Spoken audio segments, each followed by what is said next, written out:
Good morning बच्चों। हम लोगों का त्रिकोणमिति का चैप्टर चालू है।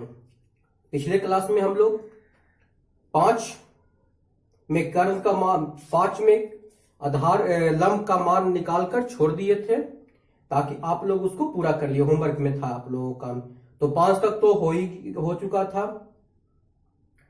आइए क्वेश्चन नंबर 6 देखते हैं। तो क्वेश्चन नंबर 6 आपका क्या कह रहा है? यदि कोण ए और कोण बी न्यून कोण हो, जहां cos A बराबर cos B, तो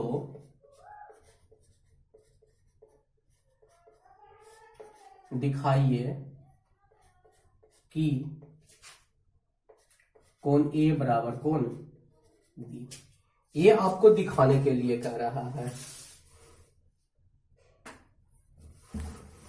ये आपको क्या कह रहा है? सिद्ध करने के लिए कह रहा है। तो आइए हम इसको सिद्ध करते हैं। सबसे पहले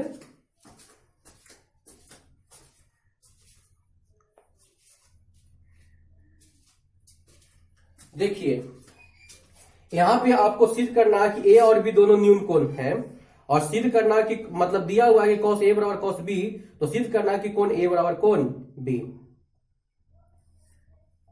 तो आइए सबसे पहले हम मान लेते हैं कि त्रिभुज ABC, लिखेंगे त्रिभुज ABC में कोण B बराबर 90 डिग्री। कोण हम B क्या मान लिए हैं? आपका त्रिभुज ABC मान लेते हैं। त्रिभुज ABC में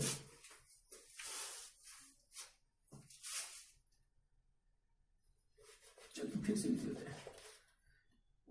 माना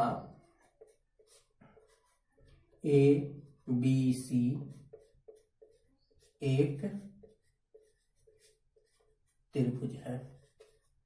हमने मान लिया कि ABC क्या है? एक त्रिभुज है।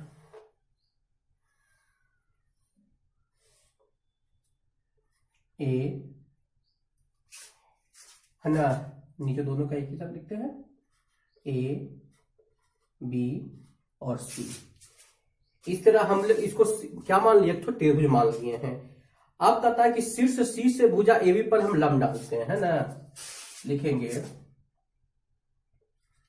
CD लंब AB पर डाला गया। देखिए ये आपका लंब है, ये इसको पर डाला गया। ठीक है। अब आइए हम लोग इसको करते हैं। अब ये 2 भाग में बच चुका है। एक आपका ये कोण बन रहा है और एक आपका क्या बन रहा है? ये कोण बन रहा है। इधर 90 डिग्री बन रहा है और इधर भी 90 डिग्री बन रहा है। तो हम लोग चलते हैं समकोण त्रिभुज CDB में, चाहे अच्छा CDB में आ रहे हैं। तो यहां पे आपको क्या कह रहा है? cos B बराबर है, अगर cos B हम ये ले रहे हैं तो लंब आपका ये बन रहा, आधार आपका ये बन रहा, कर्ण ये बन रहा। अर्थात हम कह सकते हैं कि CD बटा BC। इसी प्रकार समकोण त्रिभुज CDA में कहा चले गए हम लोग? CDA में आ चुके हैं, है ना। तो यहां पे क्या लिखेंगे हम? cos A बराबर आपका हो जाएगा, CD तो लंब होता, आधार तो ये ना हो रहा है, BD ना हो रहा है, BD, और यहां हो जाएगा आपका AD बटा AC। तो इस प्रकार से हम दोनों इसको निकाल दिए, है ना। इस प्रकार से हम क्या निकाल लिए, दोनों इस प्रकार से हम निकाल लिए हैं। चलिए आइए हम करते हैं। प्रश्न में दिया है, दिया हुआ है कि, देखिए दिया हुआ क्या आपका दिया हुआ है, cos A बराबर cos B दिया हुआ है, cos A बराबर cos B है ना। दोनों का मान लिख लीजिए। ए का मान है आपका AD बटा AC और इसका मान कितना है BD बटा BC है ना। इस प्रकार से हम इसको लिख लिए। तो दोनों जब ये बराबर है, अतः ये भी दोनों क्या होगी आपस में बराबर होगी। हम कह सकते हैं कि cos A और cos B बराबर है, तो AD बटा AC बराबर हो जाएगा BD बटा BC। दोनों का मान यहाँ जो पुट कर दिया गया वहां पे, ताकि कोई दिक्कत आपको नहीं हो।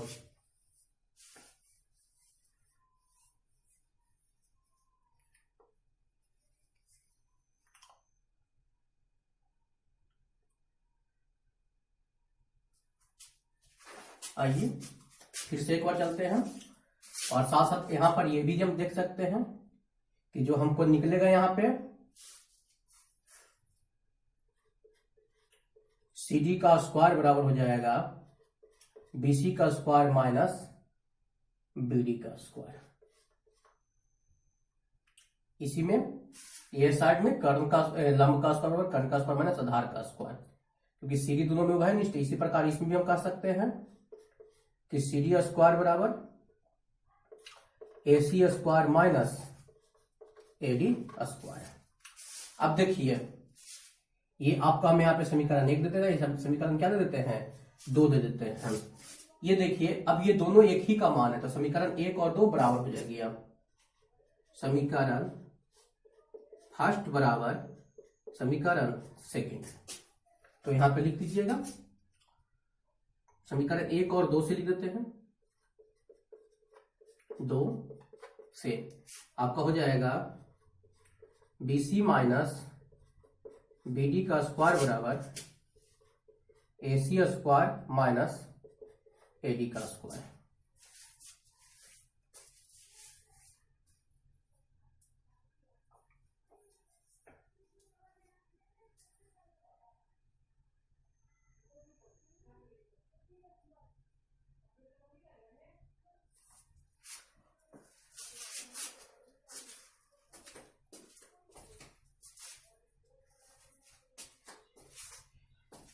अब यहां पे देखिए बच्चों, यहां पे आपको समझना है सबसे पहले कि ये आपका लंब डाला गया है, तो ये भुजा और ये भुजा आपस में क्या हो गया बराबर हो गया, क्योंकि लंब जब भी किसी भुजा पे आता है उस भुजा को 2 समान भागों में बांट देता है। तो ये जब लंब डाला गया तो दोनों बराबर हो गया। तो यहां पर हम लंब डाला गया तो हम यहाँ पे कह सकते हैं कि इसलिए BD बराबर AD हम कह सकते हैं, है ना। तो आइए लिखते हैं कि BC स्क्वायर माइनस, देखिए यहाँ पे BD है तो यहाँ पे AD, तो दोनों का मान बराबर है, तो यहाँ पे AD का स्क्वायर लिख देते हैं और बराबर कितना हो जाएगा AC स्क्वायर माइनस AD का स्क्वायर। यहाँ पे दिखा दीजिए, चूंकि AD बराबर BD। तो जब ये दोनों बराबर है तो इसका एक जगह पे हम मान रख दिए काटने के लिए, ताकि आपका बराबर हो जाए। तो देखिए ये माइनस में ये भी माइनस में, तो क्या हो गया खत्म हो गया। तो आपका बच रहा है BC स्क्वायर बराबर AC का स्क्वायर, या हम कह सकते हैं कि BC बराबर AC। इस प्रकार हमको क्या निकल गया BC बराबर AC निकल रहा है, यानी कर्म भी क्या है आपस में बराबर हो रहा है। तो जब हमारा कर्म भी आपस में बराबर हो गया, चलिए आइए इधर अब देखते हैं।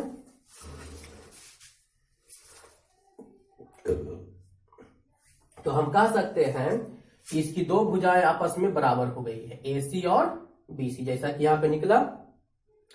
तो ये आपका कौन सा त्रिभुज हो जाएगा समद्विबाहु त्रिभुज हो जाएगा।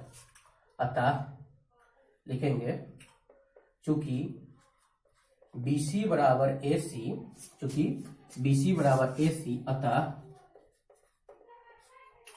त्रिभुज ABC एक समद्विबाहु बाहु त्रिभुज है। इसलिए अब देखिए, जब ये समद्विबाहु त्रिभुज है और इसका BC AC का बराबर है, जो कोण यहां पे बनेगा वो भी आपस में क्या हो जाएगा, निश्चित तौर पे हम कह सकते हैं कि बराबर हो जाएगा, है ना। चूंकि कोण A और कोण B, देखिए आधार पर के कोण है, आधार पर के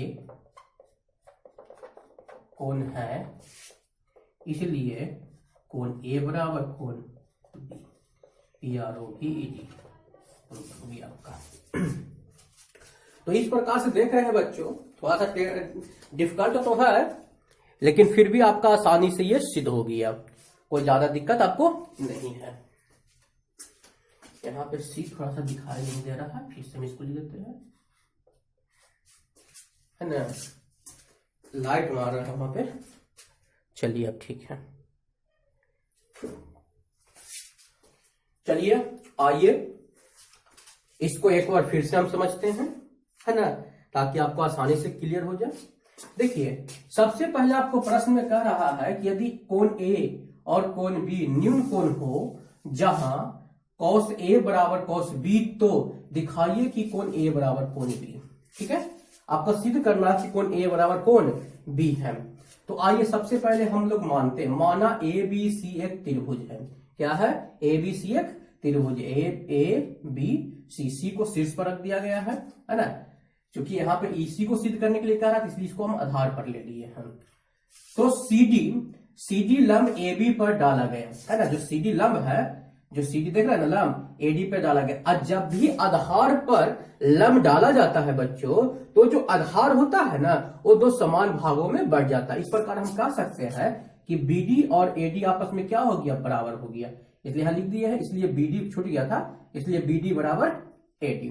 ठीक है, उसके बाद हम लोग चलते समकोण त्रिभुज CDB में। देखिए CDB में आ गई, तो देखिए हमको इसमें उभयनिष्ठ कौन है, CD ना उभयनिष्ठ है, जो दोनों में शामिल होता है उसे उभयनिष्ठ कहा जाता है। तो इधर भी त्रिभुज में शामिल है, इधर भी त्रिभुज में शामिल है, तो हम CD निकालते हैं। तो सबसे पहले cos B लिखते हैं, तो cos B में क्या हो गया, लंब, तो आधार बटा कर्ण, यानी BD बटा BC हो गया, और CD इधर हो गया, CD का यानी लंब का स्क्वायर बराबर कर्ण का स्क्वायर माइनस आधार का स्क्वायर हो गया। ये समीकरण हम एक लिख दिए। इसी प्रकार हम समकोण त्रिभुज CDA में चले गए, CDA में आ गए, तो cos A बराबर हो गया आपका AD बटा AC, और CD का square AC square minus BD AD square. ये समीकरण सेकंड ले लिए। तो दिया हुआ है कि प्रश्न में दिया हुआ ना है कि cos A बराबर cos B, देखिए आपको दिया हुआ था, तो लिख लिए। तो जब अब हमारे यहाँ पे cos B का मान निकला है BD बटा BC, तो BD बटा BC लिख दिए, और cos A का मान निकला है, क्या निकला है, AD बटा AC निकला, तो AD बटा AC लिख दिए हैं। तो ये दोनों में आता है, क्या हो गया, बराबर हो गया। ठीक है, तो इस प्रकार हम देखते हैं कि समीकरण 1 और 2 से, समीकरण 1 और 2 से हम क्यों लिए, क्योंकि देखिए ये भी CD स्क्वायर है, ये भी CD स्क्वायर है, इसलिए दोनों को सिर्फ मान, दोनों तो बराबर हो गया। जब ये CD स्क्वायर बराबर, तो उसका मान भी क्या होता है, बराबर होता है, तो ये आपका बराबर हो गया। अब देखिए यहां पर आपका BD बराबर है AD, तो जहां पे BD वहां पे हम क्या कर दिए, AD लिख दिए, यहाँ पे इंगित भी कर दिए हैं, क्योंकि AD बराबर क्या है आपका, BD है।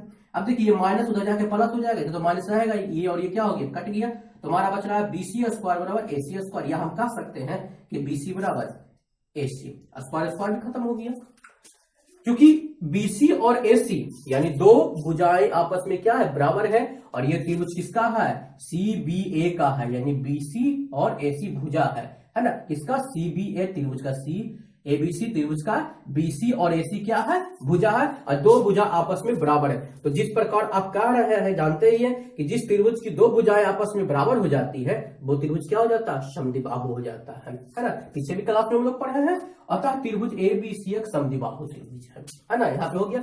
और जब समद्विबाहु त्रिभुज होता है, तो इसका नियम ही होता है कि उसके आधार पर के कोण आपस में बराबर होते हैं।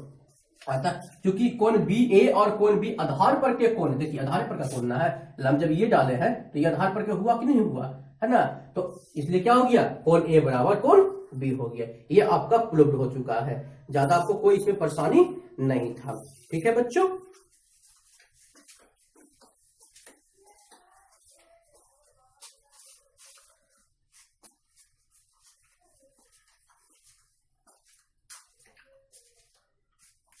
उसके बाद आइए क्वेश्चन नंबर हम लोग चलते हैं 6 के पास। 6 तो हो गया, 7 के पास।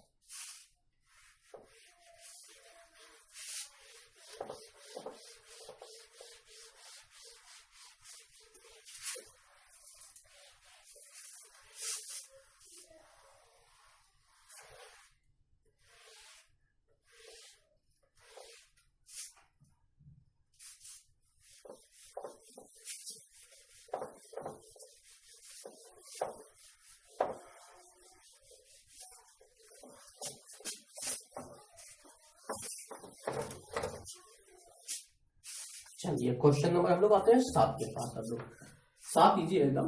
इस चैप्टर में 6 था जो हार्ड का था, लेकिन कोई बात नहीं। कह रहा यदि cot थीटा बराबर 7/8 तो पहला 1 plus sine theta into 1 minus sine theta बटे 1 plus cos theta, cos theta 1 minus cos theta. दूसरा कॉट स्क्वायर थीटा का मान निकालिए। देख रहे हैं बच्चों,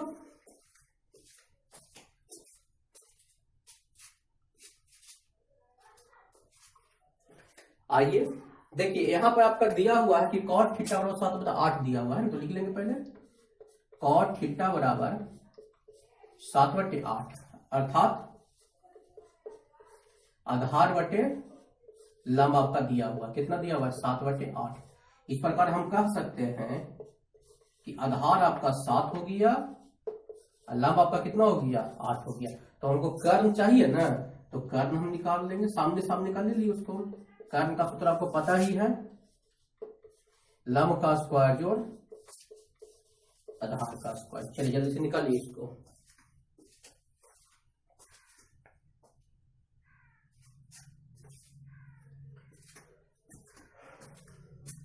तो बराबर आपका लंब कितना है 8 है, 8 का स्क्वायर प्लस 7 का स्क्वायर बराबर 8 64 प्लस 7 49 अंडर रूट बराबर होगी आपका 113, यानी 113 इसका कर्ण आ रहा है ना।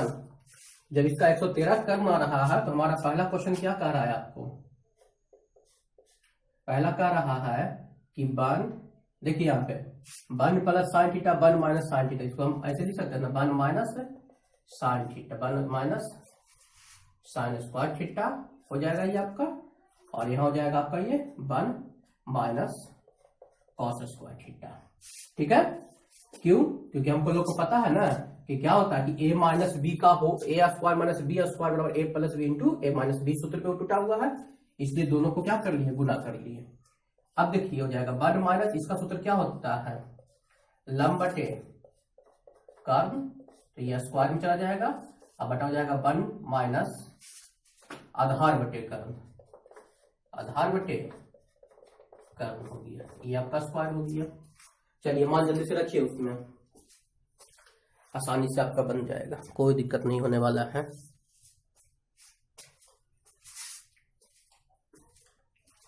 चलिए हम यहाँ पे मान रख रहे हैं बराबर, देखिए तो 1 माइनस कब हो गया, लंब आपका 8 है तो -8 बटा अंडर रूट 113 का स्क्वायर और बटा 1 माइनस 7 है तो 7 अंडर रूट 113 का स्क्वायर हो गया। तो बराबर हम कह सकते हैं बच्चों, जो आपका हो जाएगा 1 माइनस 88 64 बटा 113 फिर माइनस 49 बटा 113 हो गया, है ना। देख रहे हैं, इसी तरह से खाली बस उसको प्रोसेस तोड़ते हुए चले जाइए, आपका इजी बनते हुए चला जाएगा, कोई ज्यादा हार्ड मैथ नहीं है। उसके बाद आइए एक लाइन और बढ़ा देते हैं। इन दोनों का लघुत्तम 113 हो गया, तो यहाँ में 113 लिखेंगे, माइनस 64 तो 64 लिख देंगे, बता 113 माइनस 49/113। अब देखिए आप हो जाएगा बराबर, इसको घटाएंगे तो हमारा 49 बचेगा, 49/113। अब देखिए 113 ऊपर चला जाएगा, 113 ऊपर चला जाएगा, बटा इसको घटाएंगे तो 64 बचेगा, 64। तो ये और ये खत्म हो गया। इस प्रकार हम कह सकते हैं कि 49/64 होगी। आगे का मैथ जब आप पढ़िएगा ना तो ये और इजी हो जाएगा, ये सूत्र के माध्यम से ही निकल जाएगा, क्योंकि आगे का सूत्र तो अभी जानकारी आपको नहीं है, इसके लिए आपको दिक्कत थोड़ा हो रहा है, इतना करने की जरूरत नहीं पड़ता है इसको हमें। चलिए पहला तो आपका निकल गया, दूसरा आपका कर रहा है कॉट स्क्वायर निकालने के लिए। तो कॉट स्क्वायर थीटा बराबर सूत्र होता है आधार बटा लंब, का हो जाएगा होल स्क्वायर बराबर आपका कितना है, आधार आपका 7 है, 8 है, 7 का स्क्वायर बराबर आप देख रहे हैं 49/64, इसका भी आ गया है ना। तो इस प्रकार हम दोनों देख रहे हैं कि 49/64 ही आ रहा है।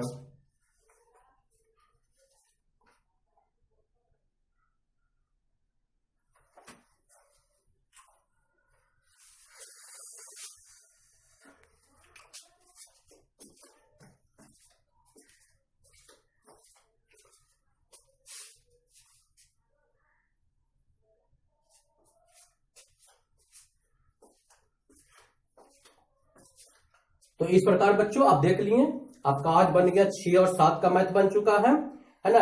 आपका होमवर्क रहा 9 और 10, हाँ 8, 9 और 10 होमवर्क रहा, 3 मैथ आपको होमवर्क रहेगा, कल ये तीनों मैथ बन जाएगा। आगे का क्लास में मतलब तीनों मैथ बन जाएगा। आप लोग इसको बनाने का पहले प्रयास कर लीजिए, नहीं बनेगा तो फिर तो हम तो बताएंगे ही ना, ठीक है। पहले आप लोग एक बार प्रयास कीजिए, कल आगे का क्लास में अपना हो जाएगा ये कैसा।